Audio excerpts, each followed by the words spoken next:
disable thinking, God mode, PvP, no clip. Alright, so I did some digging through the workshop, and I am a kind of a fan of Half-Life 2 beta, so I decided to go and subscribe to some items, and here it is. So this is Alex's gun, Annabelle, AR1, the AR2, AR3, the bug bait, crowbar, frag grenade, the gravity gun, the HMG1, hop wire, the ice axe, the emulator, which is a weapon used by the cremators, the eye rifle, the magnum, pistol, RPG launcher, the slam, shotgun, shotgun 2, SMG1, SMG2, the sniper rifle, and of course the stun stick. Now the shotgun is normal, but the shotgun 2 is a bit loud.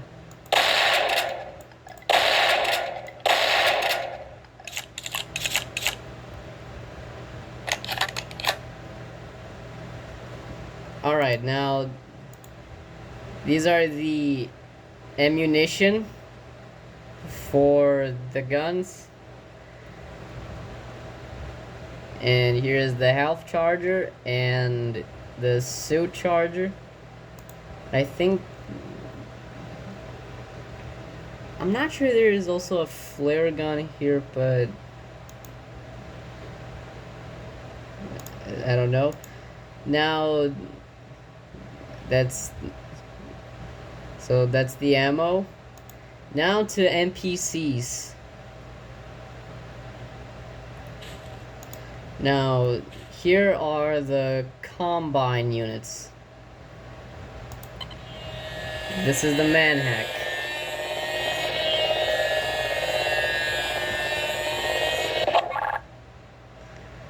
Alright, now this is the hunter.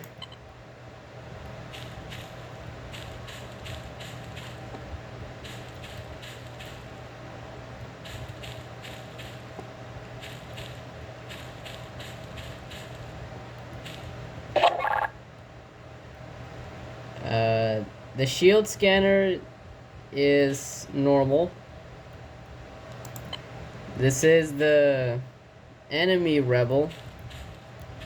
Well, sort of.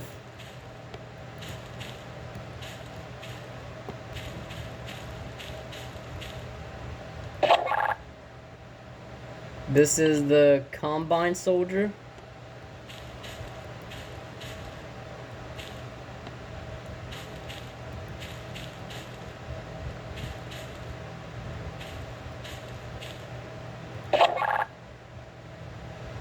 This is the combine elite soldier.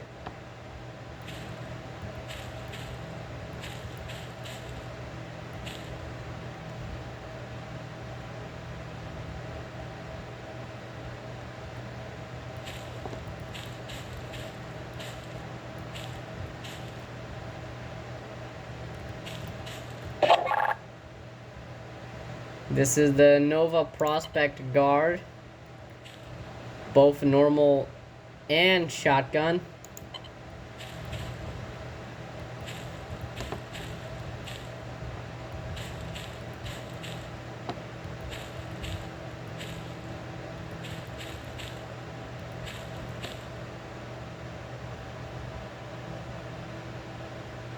Now I'm doing a little spin just to show how they both look. Alright, now the shotgun soldier is the same with the Nova Prospect shotgun guard.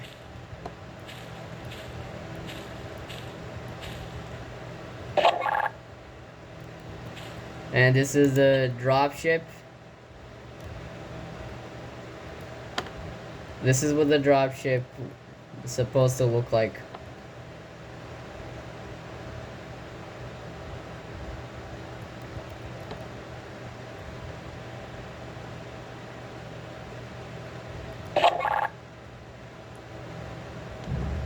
The gunship.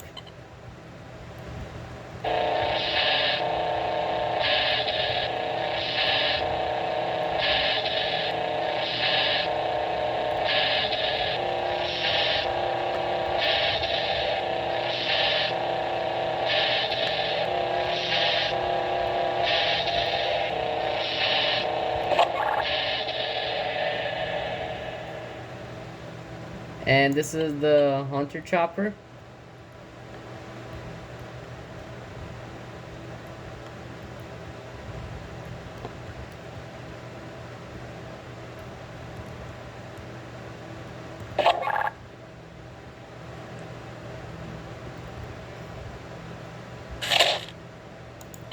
This is the Metro Police.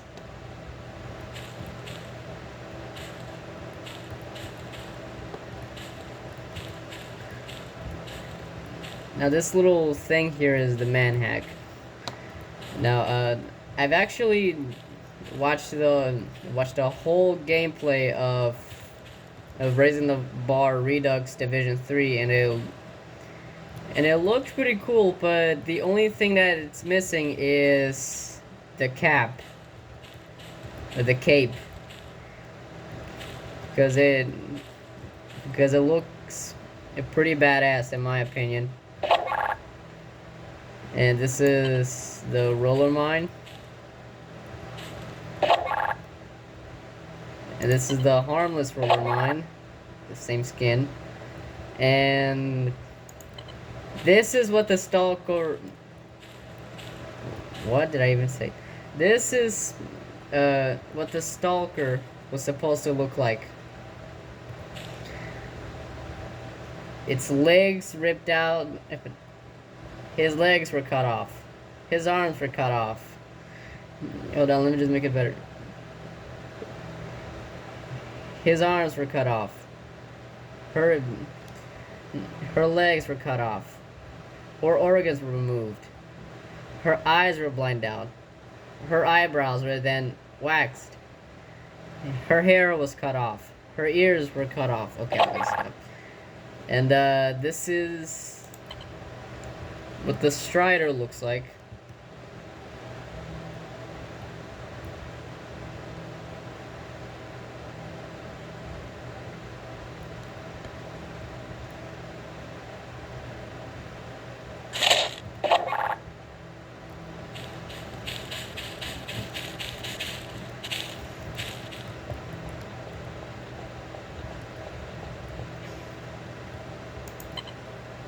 This is the ceiling turret.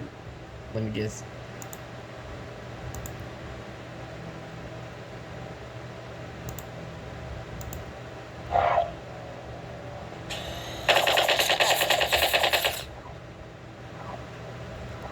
Oh wait, I'm in God mode.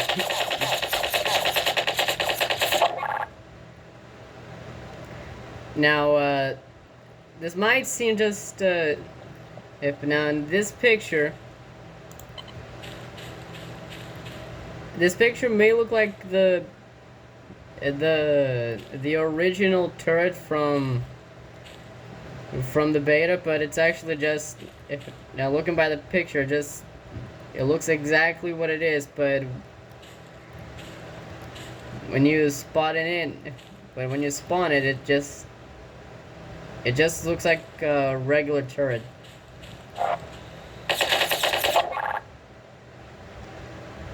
Okay, now for humans and resistance. To then move on to zombies and enemy aliens. Alright, so this is what...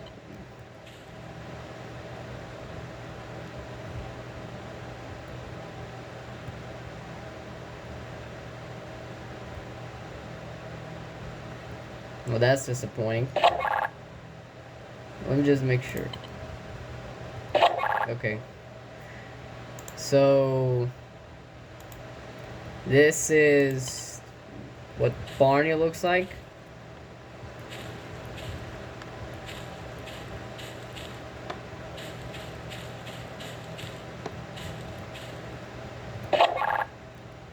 This is what Breen, also known as the console, is supposed to look like. Bald. Which that he is the one who surrendered Earth to the Combine at the end of the 7-hour war. And the Combine rewarded him with power. And somehow he sort of sold his humanity. And he sort of became a sentient life form, because all it can be seen is his head.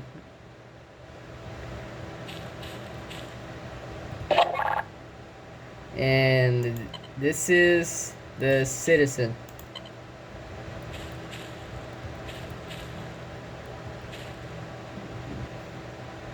In which that the heir of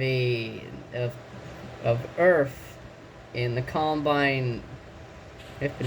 Now the reason why they're wearing gas masks is because the air was polluted because of the air exchange, and some regions required a gas mask.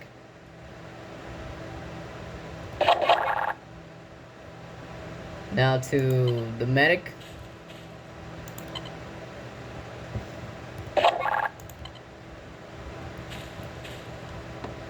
Oh wait, I didn't do a spin-off. Hold on.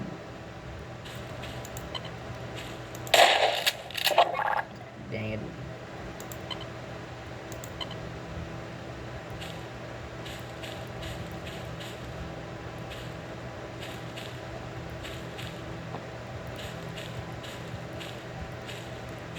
Okay, bye.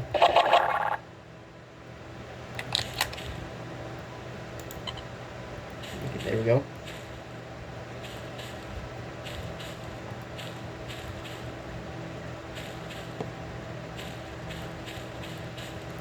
Oh, and there was also going to be a hunter assassin, a combine assassin, but that was removed.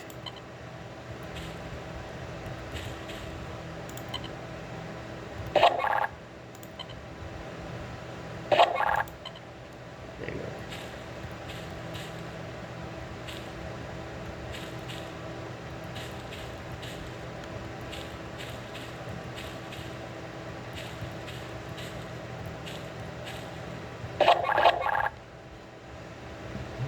Alright, now to refugees.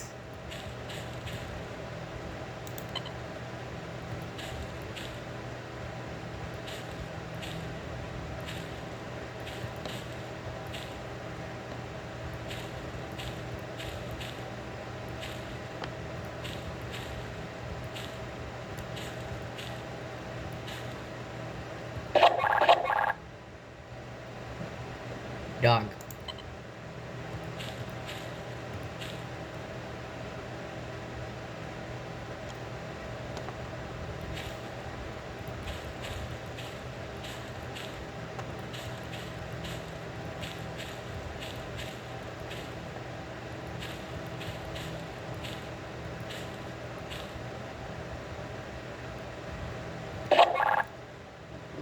Now to Eli Maxwell.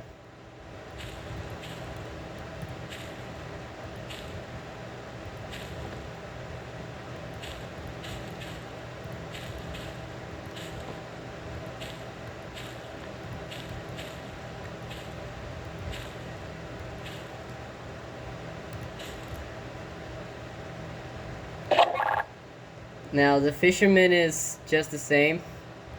Now to the G-Man, the most mysterious person in the galaxy.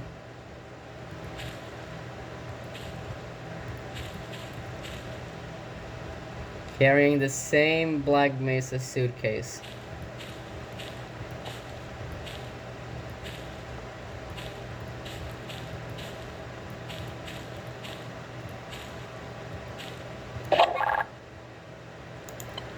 Dr. Kleiner, in which, thank God, they didn't pick the...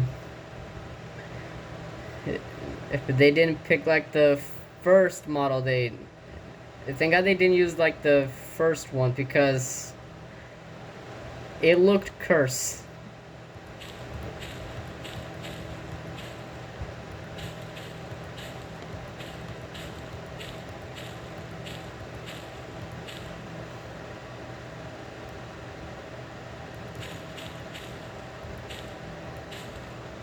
And by that, let me just show it to you guys real quick. Good evening. In the time since Valve released their colossal hit Half-Life 2 in 2004, many have become curious about the scrapped characters who appeared in the game's pre-release leaks and promotional material, and many efforts have been made to analyze and dissect these characters and their history. Of the most popular, there's Odell, the predecessor to Odessa Cubbage, who was originally designed to play a critical role in the scrapped opening Borealis chapter. Samuel, who was supposed to be the first citizen to greet Gordon after his arrival in City 17, and Captain Vance, the leader of a cut faction called the Combine Conscripts, who was later merged with another cut character named Eli Maxwell to create the character we now know as Eli Vance. But there's one character whose story I find to have been neglected, and that character is Dr. Court. It's easy to see why this character has been largely overlooked. There's a lack of solid information and general air of confusion surrounding him. The only concrete source we have declaring his existence is one mention in a deleted tongue-in-cheek tweet from series writer Mark Laidlaw. So, who was Dr. Court? According to Laidlaw, Dr. Court was the subject of a short story vignette written very early in Half-Life 2's development. He was a scientist, potentially the first scientist conceptualized during the game's development, but unlike the characters we saw in the final game, he was not to be affiliated with Black Mesa at all. It was in the year 2000 that Valve started adding characters based on Black Mesa personnel, in what is often referred to as the cameo era of development. So it seems likely that the idea of Dr. Court was conceived sometime in 1999. This would place him in the Hyper era of development, meaning back when the game was meant to focus around the Hyperborea, or Borealis. So, what was Dr. Court's role going to be? Well, given his duty as a scientist, it's easy to imagine that he was meant to appear in Kraken Base, the underwater scientific research facility that eventually evolved into Black Mesa East in the final game. It's impossible to know exactly what was outlined in Laidlaw's unreleased story vignette, but it seems likely that Dr. Court was going to give Gordon some kind of technology. Perhaps the HEV suit, or maybe even the mysterious black leather stealth suit that was canned very early in development. It's also possible that Dr. Court was to be involved in a teleportation sequence like we saw in the final game. But there's no evidence to suggest this, nor any to suggest a teleportation sequence was even planned at all so early in the game's development. Mark Laidlaw described Dr. Court as the subject of a short dramatic scene that Valve never iterated on any further. He explained that he drew the name Court after watching director Tobe Hooper's 1986 rendition of the film Invader from Mars, which features a character named Mark Weinstein, played by actor Bud Court. I noticed that Laidlaw goes out of his way to mention that the scientist character Court was based on gets eaten by a Martian, which makes me think that this short dramatic scene involved him being killed in some spectacular way. We know Valve had a fascination with killing Dr. Kleiner, even as late into development as 2003, so Court's death seems almost certain to me. Dr. Kleiner!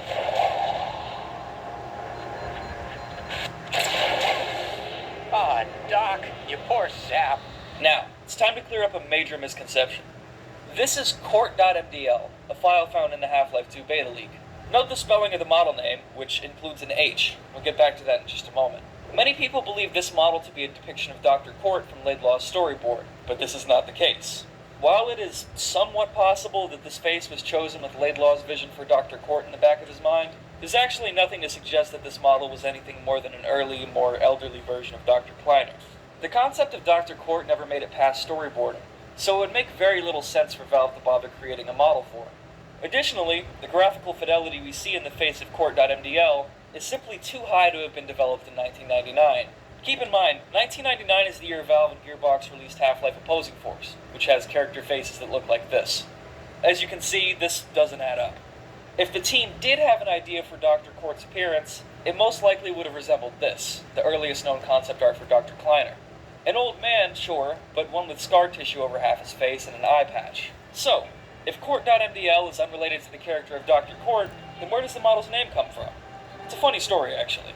According to both Laidlaw and lead animator Bill Van Buren, the Half-Life team was convinced that this variation of Dr. Kleiner's model was set in stone.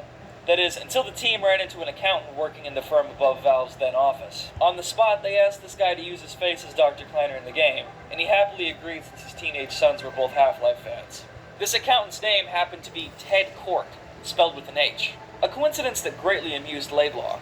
The Quart/Quart coincidence always amused me, but it was too convoluted to explain to him. Some months later, I was in the Santa Ana airport, on my way back to Seattle, when I saw Ted Quart in the terminal concourse. It was funny to meet in this context, and when he saw me, he stopped and said hello. Precisely where he stood, perfectly framed for my eyes only, thanks universe, was a big hanging sign. Food court. Court, court, court. It was all there in that image, absolutely objective, but also completely subjective at the same time. If we'd run into each other a few feet in the other direction, I wouldn't have had this perfect view. So what seems to have happened is that, after developing a new face to use for Kleiner based on Ted Quart's likeness, the developers opted to, for some reason, rename the old model that looked nothing like Ted Quart after him. This has led to nearly 20 years of ambiguity and confusion regarding who Dr. Quart was as a character. The reality of the situation is that Dr. Quart was a one-off character who starred in an unreleased Half-Life 2 story vignette Mark Laidlaw wrote that we'll likely never see, and his story probably ended with him dying. This model is nothing more than a Beta Kleiner model that ended up being recycled for Hostage number 4 in Counter-Strike Source. But it's fun to fantasize, right?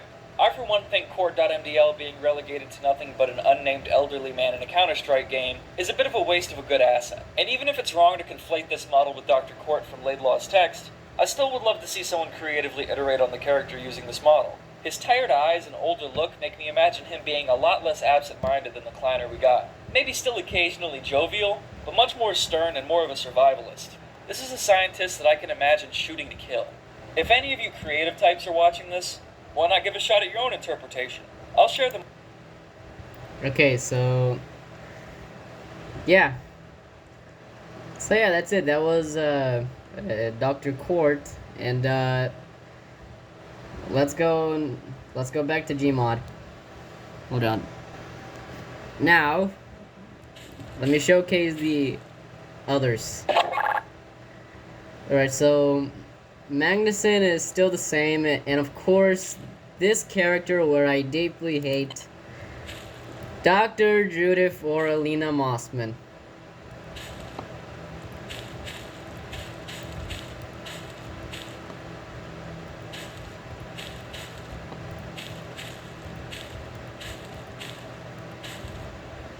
Now you might be wondering, why do I hate Judith Mossman or Alina Mossman, and and you might be wondering, why do I deeply hate? Well, because first off, Judith is a spy, and I'll just leave it at that. Now, Odell,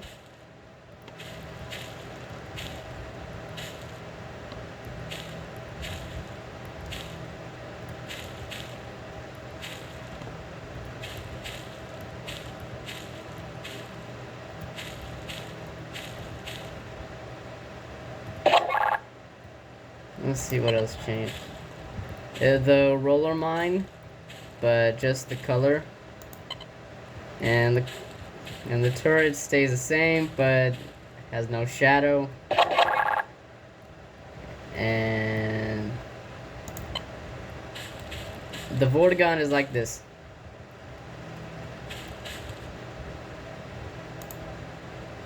Freeman.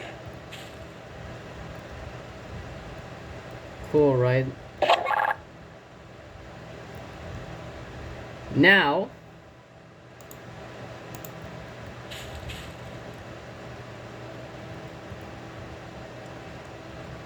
let me do a little NPC battle real quick.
I'm gonna join in.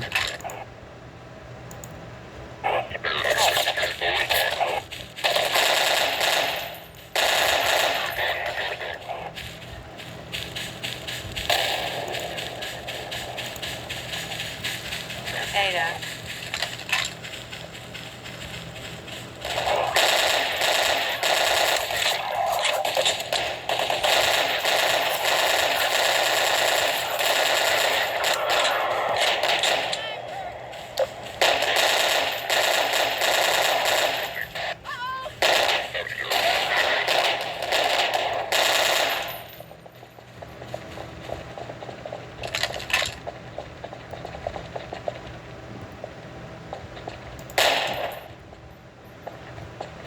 Alright, so that was it. That was me playing Gmod, and bye.